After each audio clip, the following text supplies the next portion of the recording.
Hi, I'm Rick Kaler. Thanks for joining me. Let's talk about life events.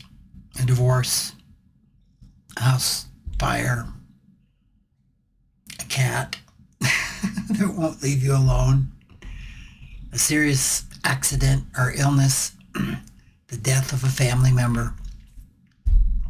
How about caring for elderly parents? Something my wife and I know something about. Life events like these are some of the hardest, most emotionally draining challenges that we can face.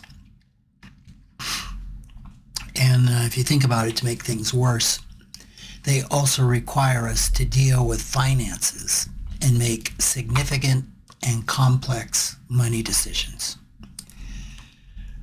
So how do you manage both of these, the emotions and the money? Well, one tool you can use is to compartmentalize.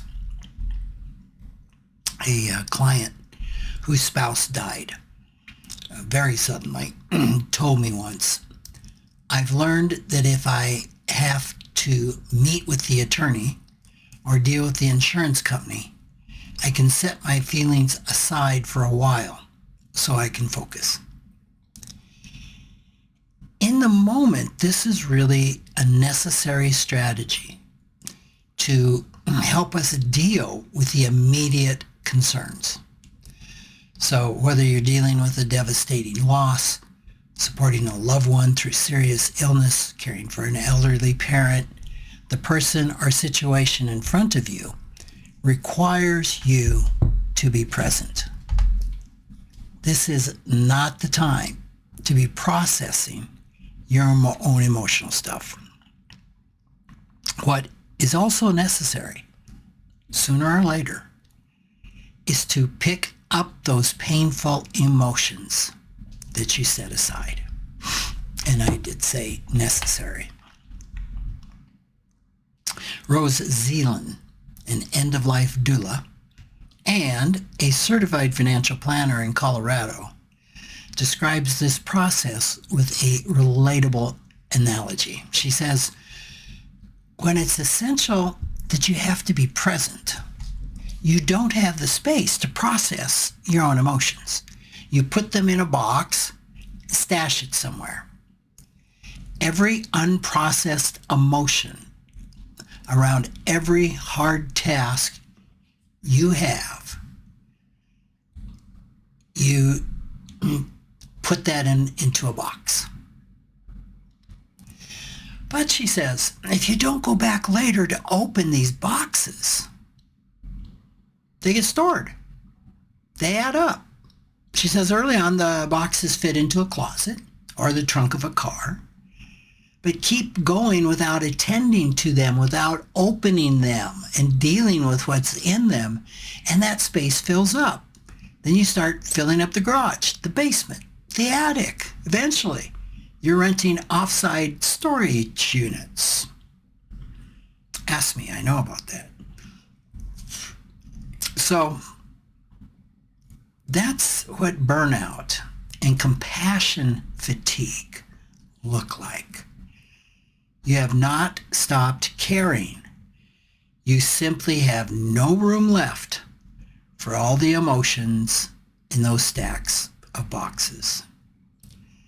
The longer the boxes stay sealed, the more they cost.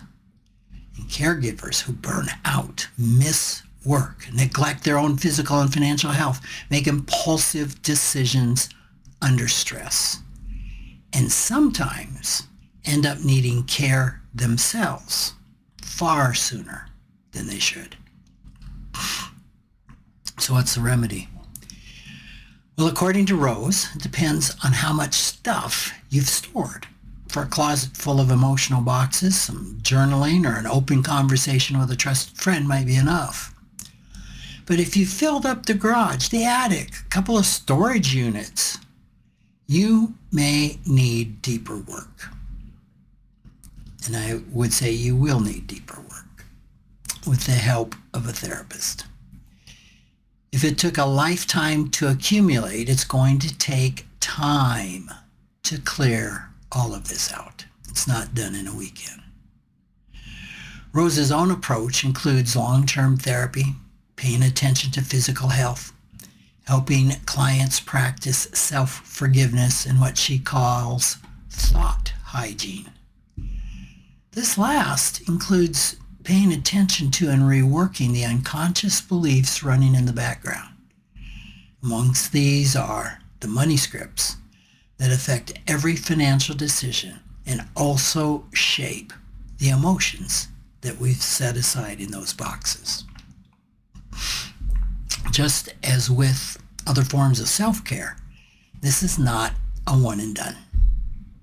It's a continuous practice. The willingness to keep returning to those stored away emotions and bringing them into the open, that's how we heal. The ability to set our feelings aside and do what has to be done takes a lot of strength and courage. Going back and processing those emotions takes the same strength and even more courage. There's also a secondary reason that we do our own work. It helps restore and support our ability to deal with stressful responsibilities that we face, and in so doing, learn to be present for the people who need us. Thanks for listening.